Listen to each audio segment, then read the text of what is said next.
This is episode 171 on the Happiness Happens podcast. Today, we're talking all about rewriting the internal stories that impact our happiness with my guest, Anna McRae. It's no secret that we internalize other people's stories about us as our own truths. So much so that oftentimes we believe what they're saying and create it as part of our reality. My guest, Anna, is challenging this narrative and shares why it's so important to look deeply at the stories we believe to be true about ourselves. It impacts our happiness, our relationships, and our lives. Anna is a life and business success coach for high-level CEOs and aspiring entrepreneurs who want to accomplish more in life and business. After quitting her corporate job in the middle of the pandemic, starting her business with 2 kids under the age of 5, and scaling it beyond 6 figures working 15 hours a week while converting a school bus from start to finish into a luxury tiny house on wheels to travel full-time, Anna firmly believes that whatever your dream life looks like, it's 100% possible for you when you go all in. We get into what happiness means to Anna, debunking societal narratives around success and working hard, the biggest misconceptions entrepreneurs have about happiness, key mindset shifts for entrepreneurs to make to achieve more happiness, how the conversation around happiness changes from generation to generation, and so much more. I know you're going to love Anna because this conversation was just so great and she's just so wonderful. She has so much insight to share, and I know you're going to learn so much. So let's get into our conversation. Welcome, Anna. I'm so excited to have you on the show today. We're talking about happiness, we're talking about entrepreneurship, and we're talking about how to be happier entrepreneurs, essentially. Welcome to the show. Thank you so much. I'm very excited to be here and excited to see where this conversation goes. Me too. I try and never really prep many questions because I like to see where the conversation goes authentically, and it never really goes in the direction where I think it's going to go. So, Exactly. right? Well, I would love to just start off. We're going to dive into a little bit like about you and who you are and our whole conversation. Love to start off with asking you what happiness is. That is such a great question. And I think it's one that not many people take the time to answer for themselves, right? Or to define. I think in society, we're so busy chasing happiness or success or fulfillment, but we haven't paused long enough to really assess what that even means. And I think everyone has their own definition. But for me, happiness is really about filling your life or experiencing your life in a way that brings you true joy. And I think the way that you can really assess whether you're happy or not, or how the way that I personally know that my life is kind of meeting my bar for happiness is whether I can wake up in the mornings excited about what I have going on that day. And for a long time, I wasn't meeting that bar for myself. And now I am. But B, can you lay down at night and be content with the way that you spent your time? And I think those 2 periods of time throughout the day, like there's some of those quiet moments where you can reflect on, am I doing what I want to be doing? And then am I happy with the way that I'm doing it? And when you can answer yes to both those questions and, you have that sense of satisfaction at the end of the day or excitement at the beginning of the day, I think that's really how happiness is represented. Beautiful thought and answer. And especially through like when I think about this with entrepreneurship, because I think for so long it was always for me about hitting these like milestone goals, you know what I mean? And these empty goals that really didn't have significance behind them other than the power that I gave them. But when you look back, it's kind of like, why was that even so important? And I know you're also a fellow entrepreneur. I would love for you to just tell everyone just a tiny little bit about what you do, just so people have a little bit of context as we're going into this. One of the reasons I was so excited about this conversation was because happiness drives so much of the work that I do with my clients. So I'm a life and business success coach for ambitious women, for entrepreneurs that want to experience not only a thriving business, but a fulfilling life alongside it, right? So people that are unwilling to sacrifice happiness along the journey to success. Prior to coaching, I was in the corporate consulting world. So I've always worked with entrepreneurs my entire career, but that was from the lens of like business strategy and process improvement and profitability and revenue and market share. And I learned a ton. But one of the most surprising things that I learned was that most entrepreneurs were not happy. And it blew my mind because at the time, I was still stuck in a 9 to 5. I had this vision of running my own business and how all of my problems would be solved once I was an entrepreneur. And I couldn't wrap my head around how these people that quote unquote had it all, were satisfied with their lives to some extent, but on a daily basis were overwhelmed, overworked, exhausted, and anxious. So that got me on the path of questioning, like, what is it that makes us happy? What makes me happy? What do I want to do with my life? Why are so many other people unhappy? Why are people not taking the responsibility to live their best life? Because you only have a limited amount of time on earth. So why are we not soaking up every moment of it? And that led me to coaching. And now I get to work with some really ambitious entrepreneurs that know or believe they can have success and happiness in the journey rather than waiting to get to a certain level before they experience that. That is so key. You just said right there, in the journey, which I don't think a lot of people tend to remember when you're in it. Like, like that quote that I don't even remember how it goes, but it's something like you of like 5 years ago was like wishing for what you had today. And then it's like we go so quickly to these different milestones and we hit them so fast that it's like there's not even like a celebration that happens when you hit something really exciting. It's just like, okay, like that's nice. Like, what's the next thing? I don't know about you, but that's been me for a really long time. And then I woke up and I was like, how am I still in this spot? And then I had to check that and be like, what is going on here? Yes, absolutely. And I think as humans, it's so easy to find ourselves in that position because we're driven to want more. Our brains are wired to want more. And so we buy into this arrival fallacy that when I get there, I'll be happier.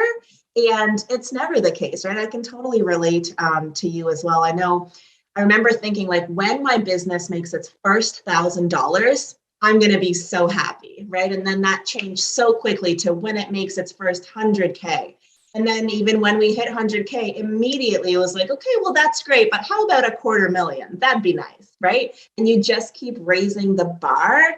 Whereas if you can find a way to enjoy the process, you've already won.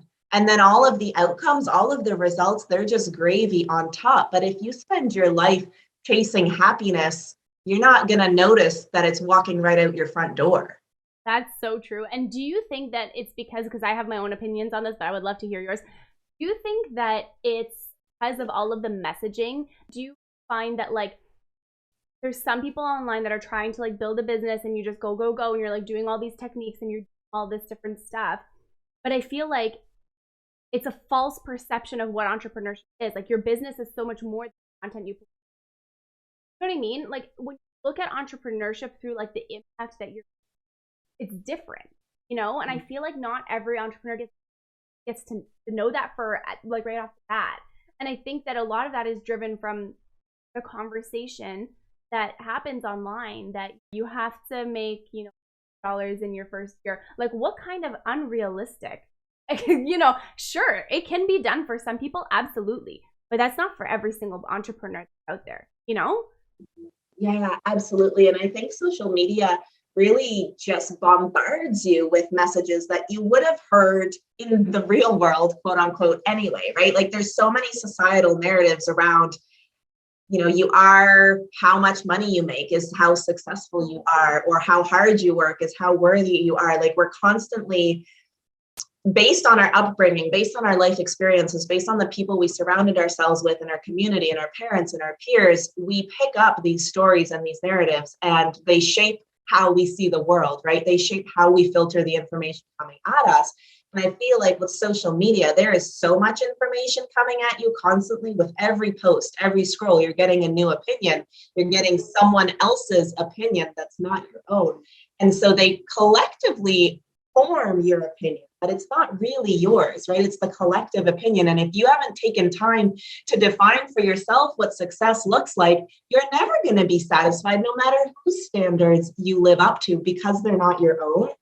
I think it's such an important question, like to define happiness for yourself, to define success for yourself, because it's often not what you think it's going to be or not what people told you it would be, right? So, I mean, common example, I know a lot of the entrepreneurs that come to me, their first goals right out of the gate are either to have more money or more clients or more freedom, right? It's just like more and more and more of everything.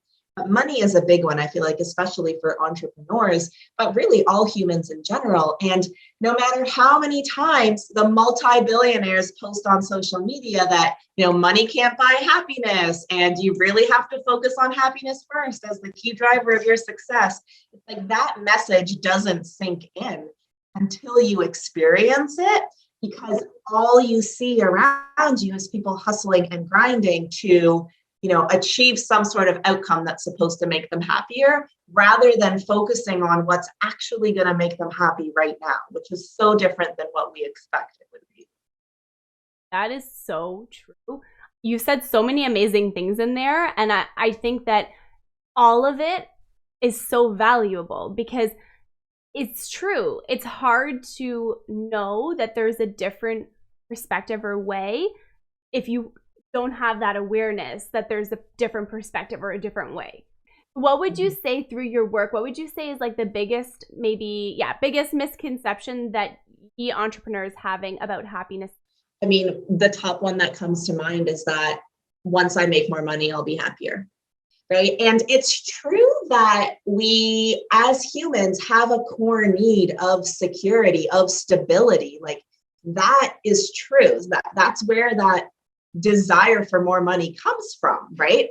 But I've had clients that have sold multi-million-dollar businesses and could afford not to work for the rest of their lives, who are asking me if they should apply to Costco because they feel financially insecure. How secure you feel about your financial situation has nothing to do with the reality of your financial situation and everything to do with your mindset around money. On the flip side, I've had clients whose businesses are making less than a couple hundred a month who quit their jobs because they feel secure in their financial situation. And so it's all in your head.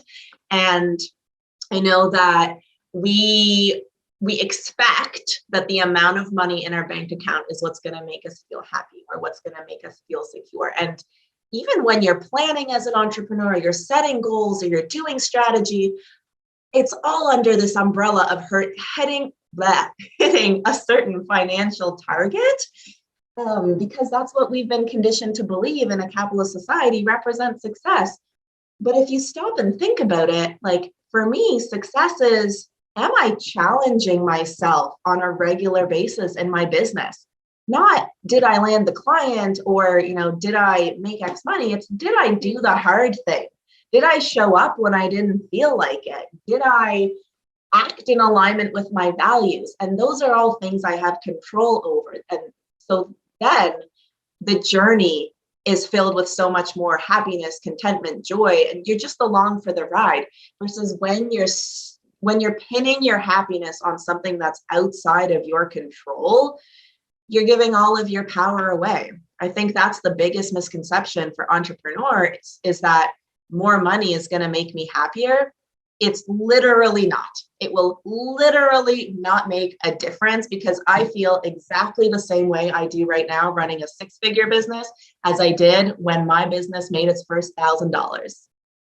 That's so good. And it's so key.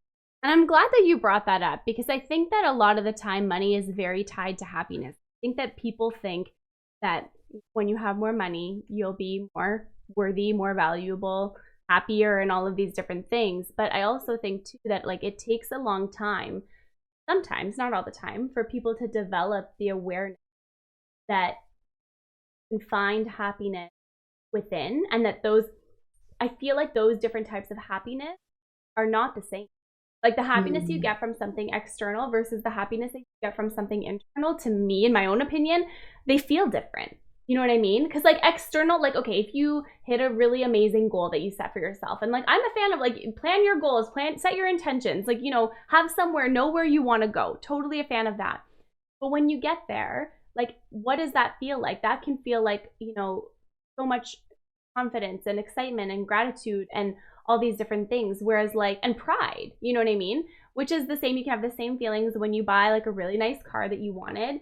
But I also feel like is a different type of happiness that comes with like having really amazing conversations with your clients or relationships with your clients or even like your partner, your family members. Like those to me feel like different forms of happiness.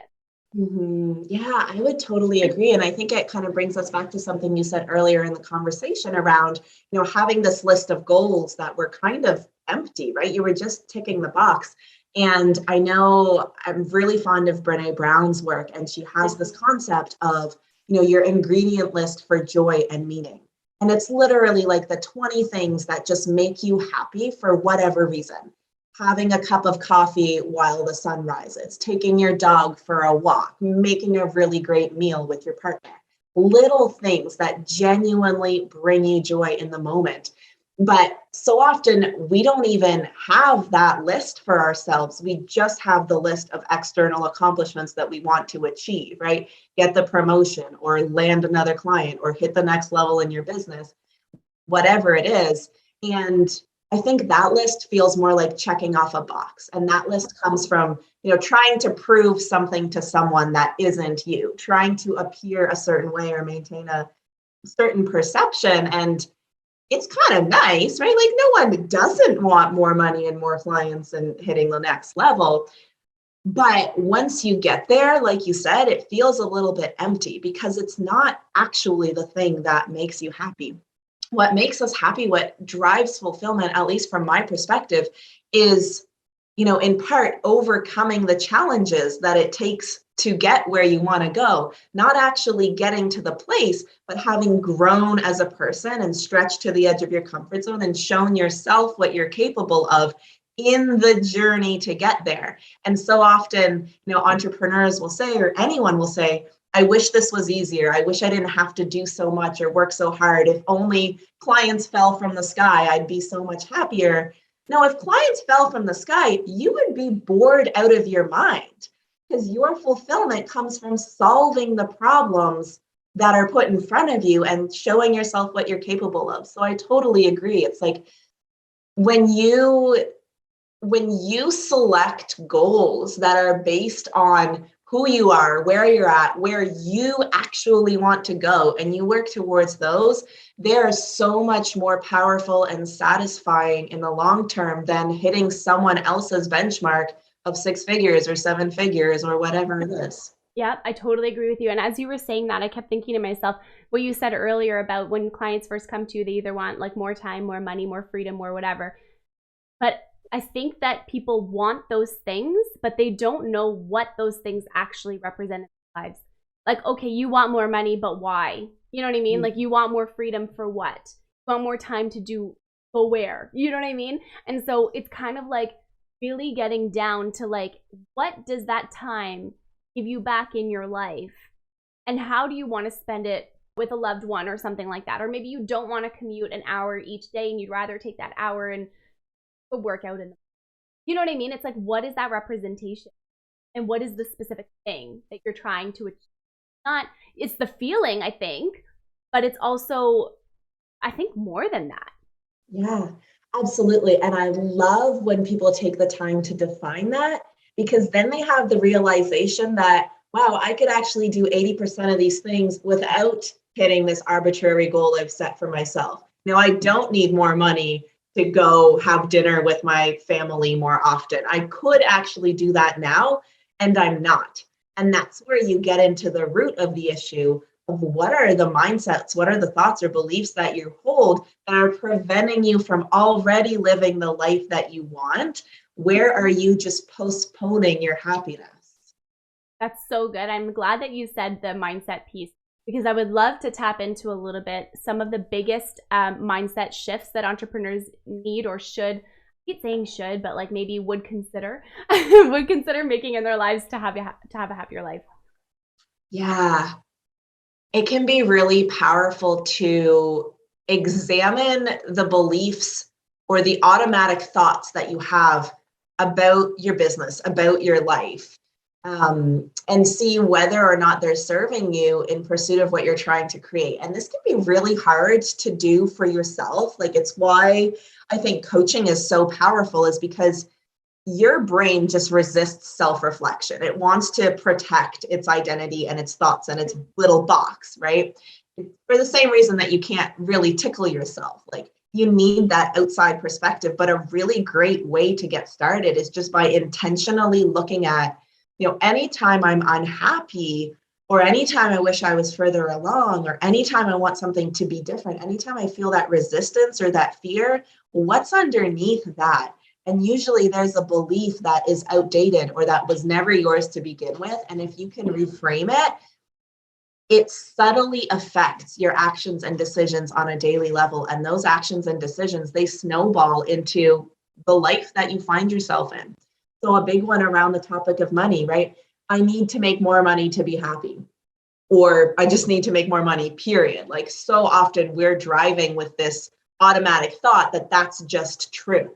And it's not. For a lot of people, it's not. And so if you can catch yourself thinking that and replace it with, I'm financially secure already, I need to focus on being happy in order to continue building wealth. That's where you can start shifting some of your decisions, shifting some of your actions, still getting the outcome of making more money, but enjoying the journey a whole lot more, right? Or, for example, I wish this wasn't so difficult, becomes, I'm 100% capable of solving any challenge I come across, and I love the process of doing so.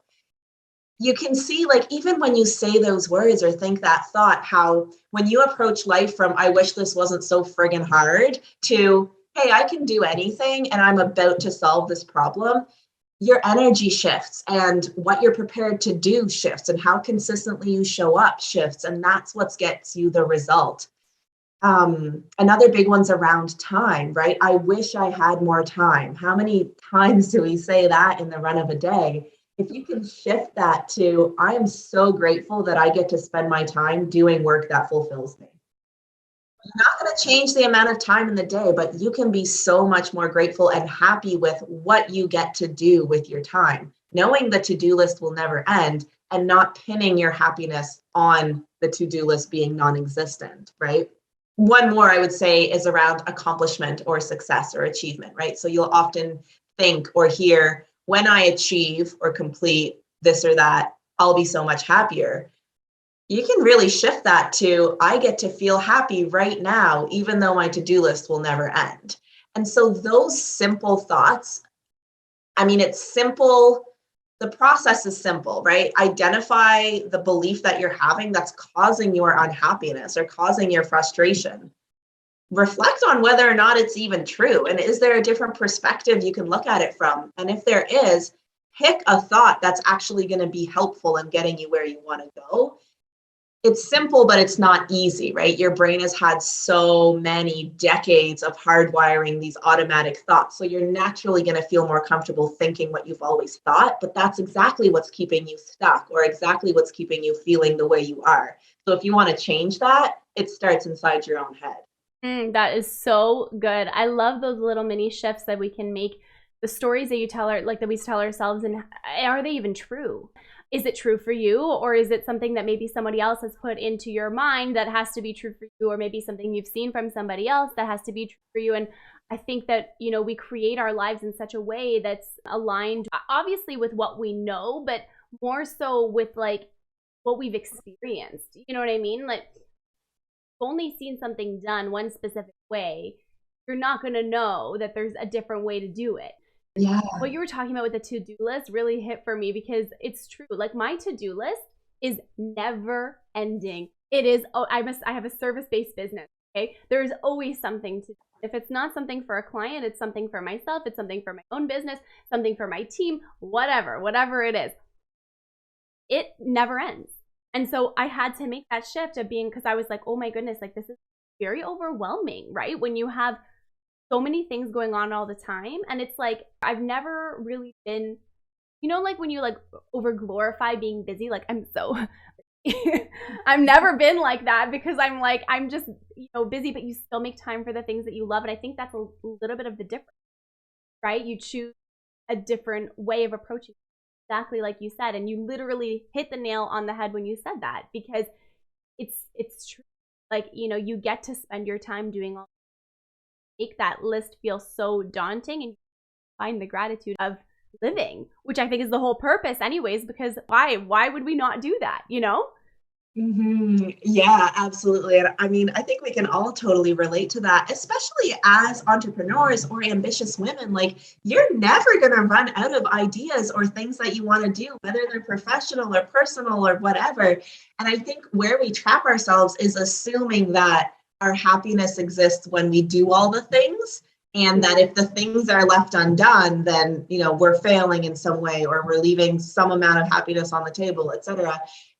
If you don't become a slave to your to-do list, and instead you see your list as like a list of opportunities, a list of things I could do, right?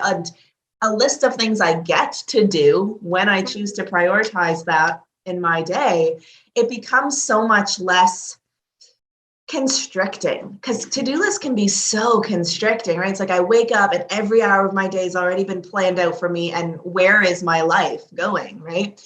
But especially if you're an entrepreneur and you're choosing what you get to do during your day, like that is such a privilege. And I think we often forget that. And especially because your brain just gets so used to maintaining like a certain level of happiness, right? It just adjusts. I don't want to say I'm not happier than I was in my 9 to 5, because I absolutely am, but I still find things to complain about all of the time, right? It's just part of being a human. So when you can really just take back your power and realize like you can be happy right now, no matter what's going on around you, especially when everything is going crazy in the world, you can still choose to be happy. That's not outside of your control. That's when everything starts to change. I really like that you brought that up, because, here's the thing too. One of the biggest things that I've learned through all these conversations that I've been having about happiness is that, there is a lot of privilege too that comes with knowing the things that make you happy to begin with, or even being able to learn more about how to change your mindset. There's so much just basic privilege in that, because there are some people who don't get to not worry about things, and that's just a reality. But at the same time too, you can find that, small piece of gratitude for your kids. Like, I'll take like my mother-in-law, for example. Worked like overnights. She worked days when my husband was small. And she tells me all the time, like she used to work, like she worked so hard and she didn't have the choice not to. But she enjoyed time with her friends when she could. And she took pride in the way her son grew up. And I think that those are opportunities too. And I know it's not at all related to like entrepreneurship, but there are ways to look around at all the stuff that you build regardless, and find that small piece of gratitude, even if it's tiny, tiny, tiny. It exists, right? Yeah, absolutely. And I mean, I think just me personally, like I never take for granted. Well, sometimes I take for granted and I catch myself in it and remind myself not to take for granted the fact that I could leave a job and start my own business because I wanted to be more fulfilled. Right. So all of my other core needs around safety and security and shelter and belonging and whatnot, they were all met so that I could even think about making a career change because I wanted to be happier. I resonate so much with what you're saying. I really do. Keep going. Sorry, I didn't mean to cut you off. No, it's okay. It's not a conversation that was ever had in my household. I was born in the Ukraine. My parents moved to Canada when I was 2 years old. They had a job lined up for my dad and $1,000 and a backpack, and that was it. And they moved across the country or across the world at my age with a kid in tow and just started their lives over. And so they took the job they could get. And they stayed at that job for decades and decades and provided the stability and financial security that we needed for me to even be able to say, hey, it's not all about the money. I want to be fulfilled. Like that wasn't even that wasn't even a discussion at the Yeah, point in time where they were in their careers. It was like, no, I need to provide for my kids. I not just even an need to option. have them. Yeah, they need to have a good life. So I think it's such a privilege to even be able to be aware of where you're not happy and to intentionally start to create happiness in your life. I think we sometimes dramatize, Traumatized. whatever the word is. We make it seem worse than it is, right? Oh, I had a crappy day, or a client said no, or a contract fell through, or I didn't get through my to-do list, and we beat ourselves up over it rather than, like you said, being grateful for the 1,000 other things in your day that went really, really well. And it's so easy to get lost in like the firefighting or the complaining.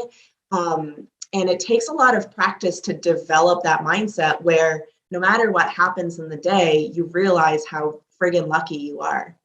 It's so true. I love that. Thank you so much for sharing that. And I want to ask you my last question, and it's a question I've been asking for almost 3 years. I love the answers that I get because they're never really the same, but it's how can someone create a little more happiness in their day every day starting today? I love that question because it's so actionable. I would say looking at the times when you're not happy is one of the best ways to create more happiness. And sometimes we shy away from opening that can of worms or examining like what's going on when we're not happy. It's much easier to numb that through Netflix or binge eating or whatever. But if you can catch yourself in those moments where you are so mad or so frustrated or just ready to give up or so sad, like anything that isn't happiness, and really reflect on what are the thoughts that are making me feel this way, right? The way that we feel comes directly from our actions or our thoughts about a certain circumstance. So if you can just like snap out of your automatic thought processing long enough to ask yourself, hey, what am I thinking about this situation that's making me feel not happy about it? Then you can start to intentionally decide what you think. And that's not to say you want to feel happy all of the time. You don't. Sometimes you want to feel sad, and that's just part of the human experience. But if you do want to create more happiness in any moment of any day, you find yourself not kind of meeting your bar for how happy you want to be. Catch your thoughts. What are they saying about the situation, right? Your brain's filtering information based on your biases and beliefs. And if you can just create a little bit of awareness, just pause for a moment to think about your thinking, then you can decide how you want to go forward. And so often that pause is just that little bit of a break that you need in your thought processing. Be like, you know what? Actually, I have a lot to be happy about, and it depends on what I'm thinking right now. So I'm going to choose to list the 3 things that I'm grateful for right now, or I'm going to choose to sit in my vision for the future and feel what it's going to be like to be that person rather than whatever it is I'm thinking right now that's making me unhappy. I love that. Thank you so much, Anna. This has been so wonderful. I'm so glad you came on the show today. And where can our listeners find you? They can find me on my website at annamcrae.ca, and I'm also on Instagram at Anna McRae Coaching. Amazing. Thank you, Anna. Thank you so much. Thanks everyone for tuning into this week's episode on the podcast. I am so grateful that you're here. If you're a busy business owner, entrepreneur listening to this episode, tag us, let us know that you're listening, and let us know what you love from this conversation. I know there's so much value here, and so many different little small shifts that we can make to live a little bit happier, a little bit more joyful. So as you're heading into your week, I hope you have a lovely week, and remember that happiness happens least expecting it.